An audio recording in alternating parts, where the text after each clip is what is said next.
All right, hey guys, I've got Malcolm and Roseanne with me now. They're going to answer a few questions I've got for them, and it's not often I get another Malcolm on a call. So welcome, guys. Welcome to our chat. Yeah. Hi, Malcolm. Hello, Malcolm. Maybe I'll call myself Mal so we don't get confused. Yeah. So Yeah. you guys, you're down in the deep south, so down the bottom of New Zealand, and had a bit of a catch up beforehand just around some family connections we had in a similar place. New Zealand's very small, isn't it? At the end of the day, it's quite funny. Yeah. Yeah. And so just yeah, so you've been with us about October, I think, 2023. You jumped on board, obviously saw, some Facebook advertising and had come along to a webinar. And Roseanne, you took the leap and said, "Oh, we're going to do this." And I think Malcolm, you were maybe a little bit more hesitant than Roseanne to That's jump on true. board. Yeah. So just tell me a little bit about what was going on in your world at that time. So when you sort of decided to jump on board, what was happening?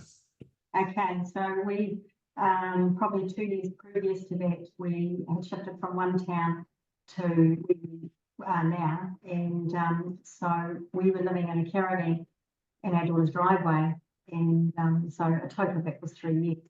So we were in the process of building a house, and probably ended up with a mortgage a little bit larger than what we had first hoped for. And we were a bit worried about how we're going to maintain that with the retirement looming up pretty quickly.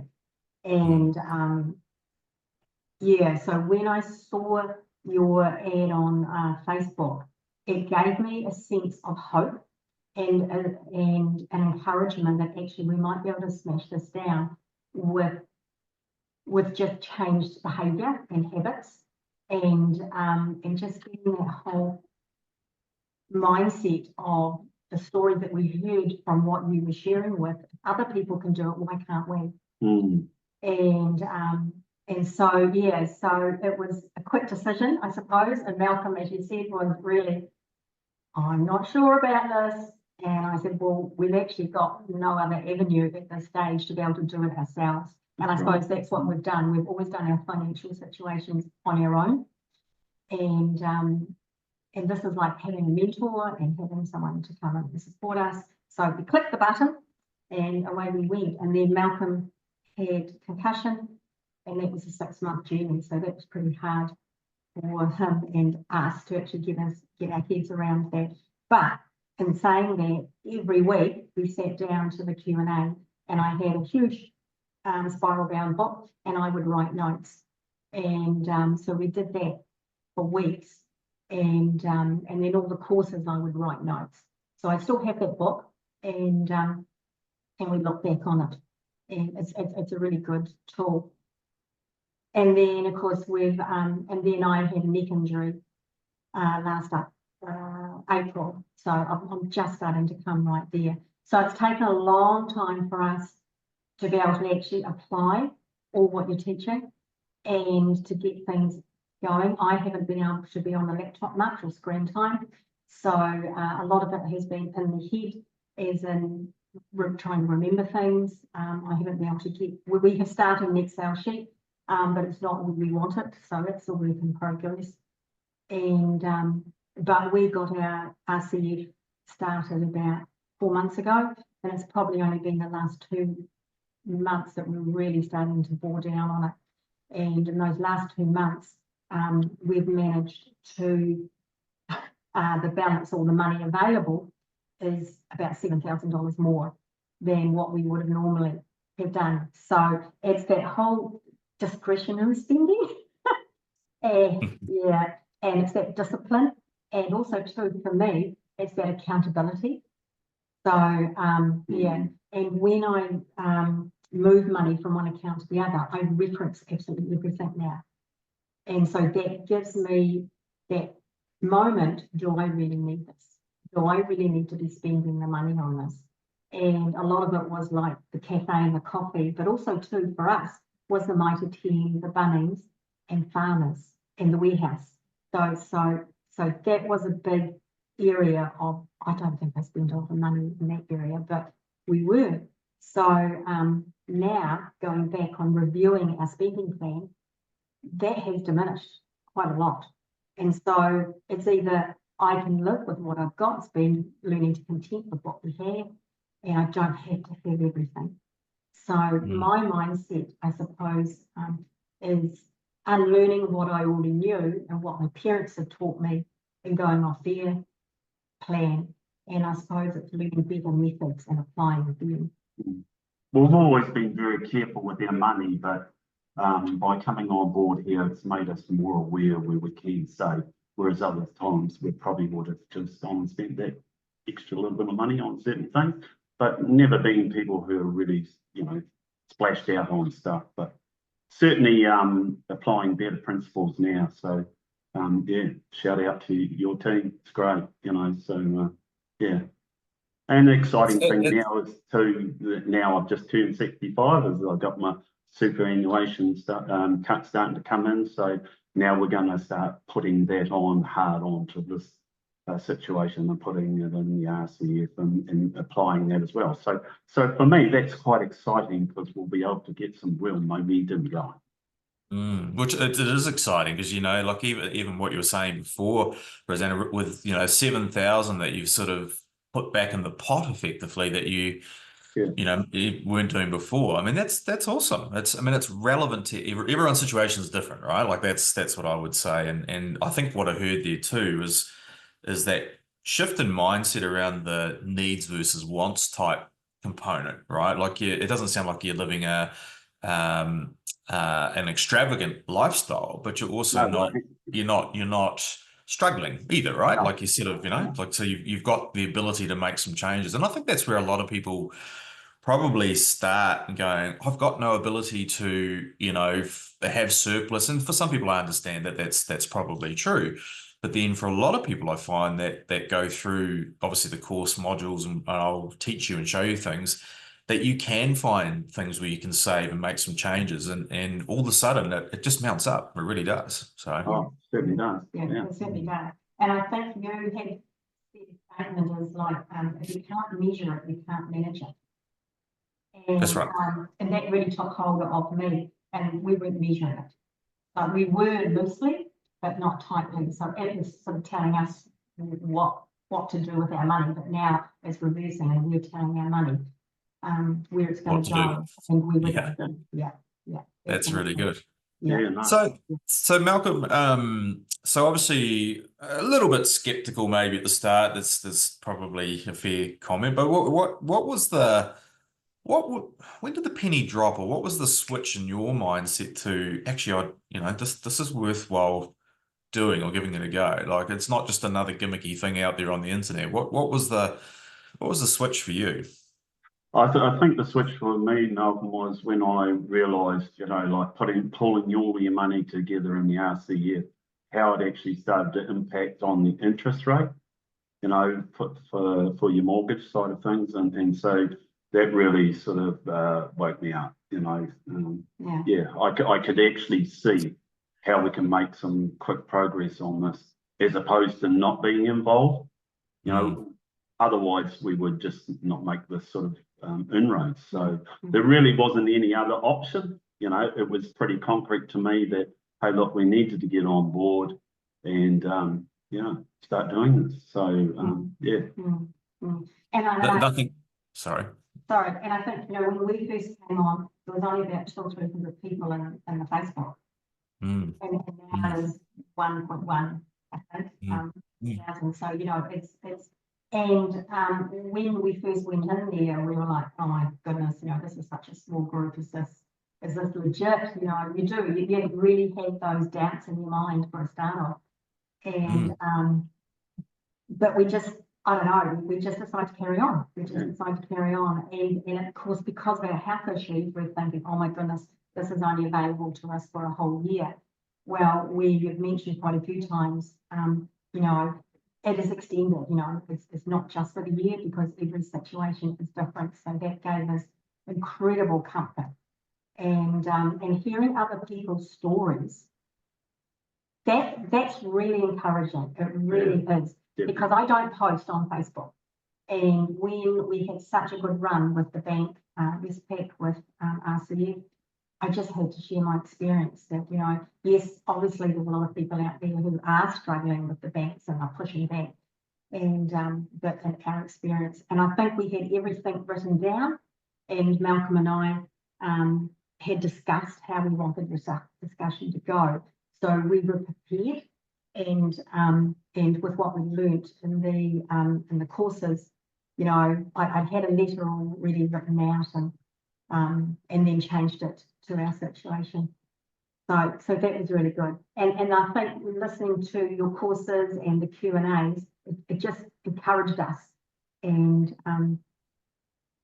yeah, so we're doing things that we've never done before in our mindset, I suppose, in our spending money. But yeah. So we don't you know, we don't discount small beginnings, right? Like, you know, then that's effectively it.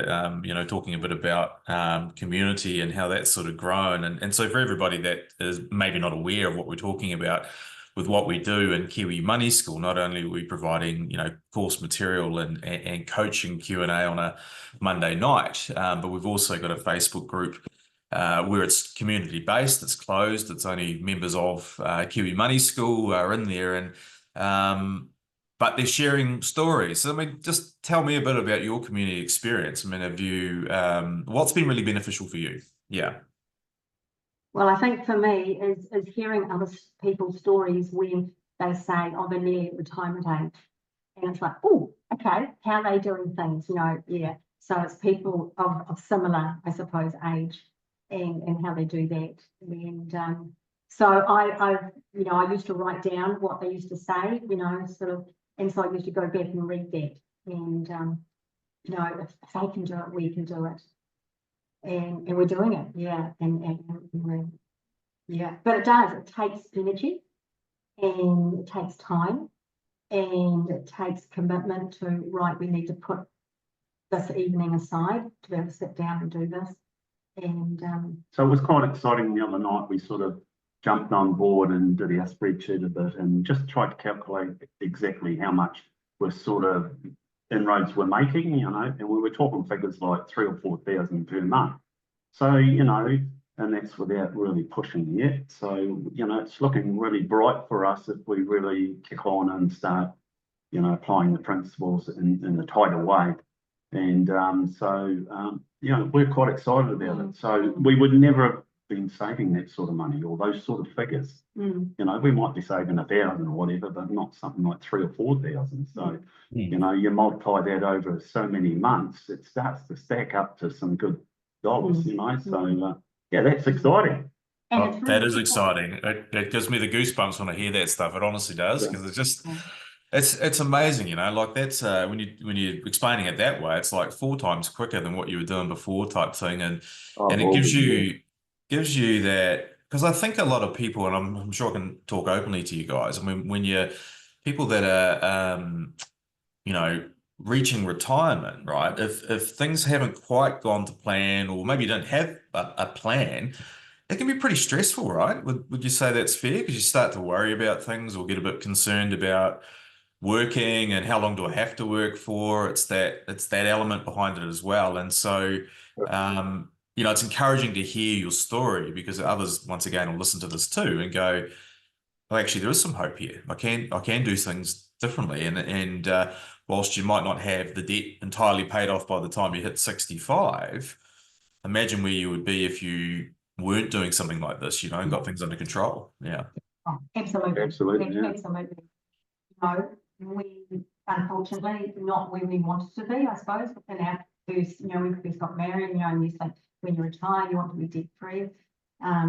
We sold up and quite a few years ago and did a bus trip with our family. And so by the time we did that and then came back to sell the bus, we actually lost quite a bit of money. And, you know, and when we look back, we've rented probably a bit longer than what we wanted to rent for different various reasons. And we have owned other homes and things like that. And we also had another investment that we took on, which we actually get money in every month anyway, and that was about 20 years ago. But we can't borrow on that money. So that's probably tightened up our finances where we weren't able to use. And but yeah, it's been a good step for us. Very good. Pity we didn't know about it 10 years ago. Yeah. If I had a dollar for every time I've heard that, Malcolm, I'd be a wealthy man, a wealthier man. Hey, so I guess just closing off then, like what would you say to the person sitting here, perhaps watching a webinar or just, listening to this discussion about, thinking about joining and jumping on board with us? What would you say to that person? Like, if, like, is it worth it? Is it worthwhile doing this? I think it is, but I just want to hear it from you guys. Yeah, I think, no matter what you're earning, sometimes you hear these figures of some people who are on bigger incomes, and so they're making bigger inroads than what possibly you might be making. So we're not on big salaries or anything like that, only average sort of thing. So if we can do it and start, getting out some figures like this, then I encourage you to get on board, no matter where you are or no matter what income you're earning. You'll always find a way of start to make inroads. And if you're not involved in something like this, then what inroads are you going to make? What other options are there? So and the banks certainly won't help you in that way. They're out to make some money, and fair enough, they've got to make money. But at the end of the day, we've got to think about ourselves as well. Heading towards retirement and stuff like this, then the more that you can pay down before you get there, the greater it is. So through my experience, I just say get on board as early as you can, and just keep at it, and you'll certainly make great inroads. Very good, very good. And I guess one last question: have you had to change your lifestyle a lot, like to start getting the results you're talking about? Have you had to make major changes? No, not really. Not really. What I've done is, like, we used to go out and have a coffee and things like that. So I make my coffee now, and I'm a little bit better at doing the milk frothing, and I grate some dark chocolate on top. And so, that's made my coffee at home quite good. And I must admit, it tastes pretty good to the real thing. So we probably have more coffees at home now. Not that we have a lot out, but we were getting into a bit of a habit. And this has sort of tightened us up a bit by being involved and starting to analyse things a bit closer. So it's all good. Absolutely, no, absolutely. Well, thank you so much for just joining us for a few minutes, and just to give us a bit of insight as to what's happening with your experience. And to summarize, I guess, in some ways, it's like, for everyone listening that maybe isn't sure if they can make changes, and you've got some hurdles in front of you, and like the great encouraging story that actually take the punt, do something different, because if you don't, nothing's ever going to change. You're always going to be doing the same thing. But then by doing that and actually getting, really good quality coaching and instructions, hold your hand, support and so forth, and a great community around you, obviously you've got to do some of the work though too, but what a great result. What an awesome sort of thing, and so really proud of you and what you've done there too. So thank you for sharing your story. Thank you. Thank you. We're proud of what you're doing for others. Yeah. Oh, thanks so much. Warms my heart again. So yeah.